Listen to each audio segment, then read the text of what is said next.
श्री कृष्ण अपने काल के सबसे बेहतरीन पॉलिटिशियन थे। श्री कृष्ण अपने काल में सबसे कमाल के सामाजिक कार्यकर्ता, राजनीतिक कार्यकर्ता थे। उसने जिस तरीके से राजनीति को किया वो दुनिया के लिए हतप्रभ कर देने वाला है। अगर हमारे लोग श्री कृष्ण को आदर्श मानते और वाकई उसे राजनेता मानते, नेता किसे कहते हैं बताओ, बोलो नेता किसे कहते हैं? नेता किसे कहते हैं? जो घोटाला कर ले।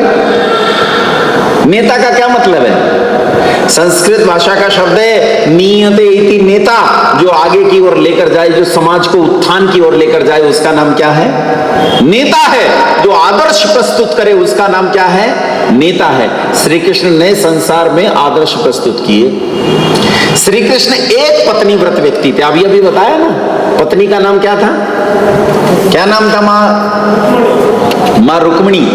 और मां रुक्मिणी का विवाह जब हो गया और श्री कृष्ण और मां रुक्मिणी इकट्ठे रहने लगे तो मां रुक्मिणी ने श्री कृष्ण को कहा, सुनो, मैं चाहती हूं कि मेरा पुत्र पैदा हो और बिल्कुल आप जैसा पैदा हो। मैं श्री कृष्ण जैसा पुत्र चाहती हूं। तो श्री कृष्ण जी ने कहा, तो इसके लिए तो पुरुषार्थ करना पड़ेगा, परिश्रम करना पड़ेगा, यत्न करना पड़ेगा। कहा करेंगे?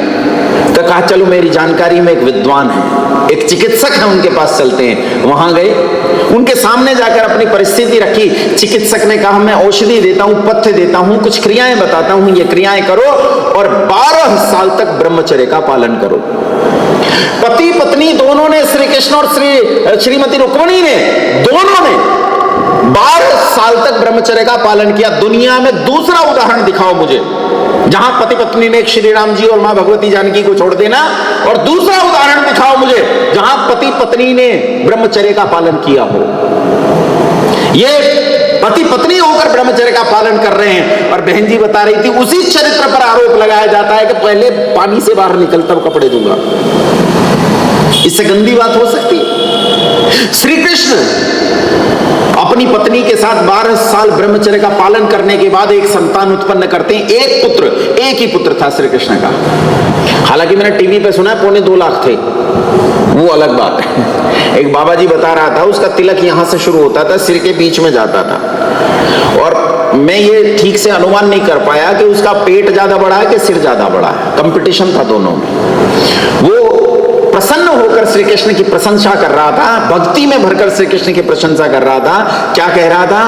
कह रहा था कौन थे श्री कृष्ण? कहता चोर जार शिखामणि। कौन थे भाई? कहा चोर था। कैसा? शिखामणि, दुनिया में सबसे अव्वल दर्जे का चोर। और क्या था? बोले जार। जार मतलब बलात्कारी। बलात्कारी था। कैसा बलात्कारी? शिखामणि, अव्वल दर्जे का बलात्कारी था। उससे ऊपर का जार और उससे ऊपर का चोर दुनिया में पैदा नहीं हुआ। बोलो ये श्री कृष्ण की प्रशंसा है कि श्री कृष्ण को गाली है? अरे फूटो मुंह से, बोलो सम्मान है कि अपमान है? अपमान है। हम गालियां देते हैं। उसने अपनी ही पत्नी के साथ 12 साल तक ब्रह्मचर्य का पालन किया और एक पुत्र पैदा करके किया, प्रद्युम्न। और महाभारत उठाकर पढ़ो, प्रद्युम्न का विवरण जब आता है तो कहते हैं जब प्रद्युम्न, सुनो, श्री कृष्णचंद्र महाराज कोई सामान्य व्यक्ति नहीं थे। जिस समय जुआ हो चुका और ये लोग जंगल में चले गए, उस समय श्री कृष्ण जंगल में गए और इतने गुस्से में भरे हुए थे कि वो पांडवों से मिले नहीं पांडवों से। अपनी बहन के पास गए और जाकर कहा कृष्णा, जुआ खेलना वेद की आज्ञा का उल्लंघन होता है। अक्षैर मां दिव्य, जुआ कहता है, वेद कहता है कि अक्षैर मां दिव्य, जुआ मत खेल।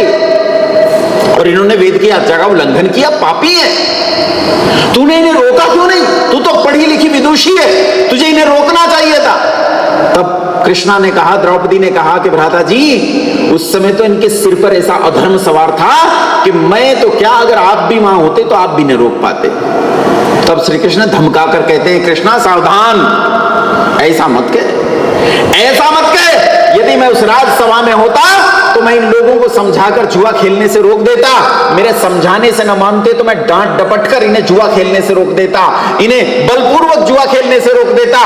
तब द्रौपदी कहती है, अब जानते नहीं उस समय अधर्म की क्या स्थिति थी उस राजसभा में, ये आपके डांट डपटने धमकाने और बल से भी मानने वाले नहीं थे। तब श्री कृष्ण ने कहा कि अगर ये मेरी बात न मानते और वेद की आज्ञा का उल्लंघन करने को नितांत तैयार ही हो जाते, तो मैं शपथ पूर्वक कहता हूं कृष्णा कि मैं खड़ा उठाकर उस राजसभा में उपस्थित एक एक व्यक्ति का सर धड़ से अलग कर देता, लेकिन वेद की आज्ञा का उल्लंघन होने नहीं देता।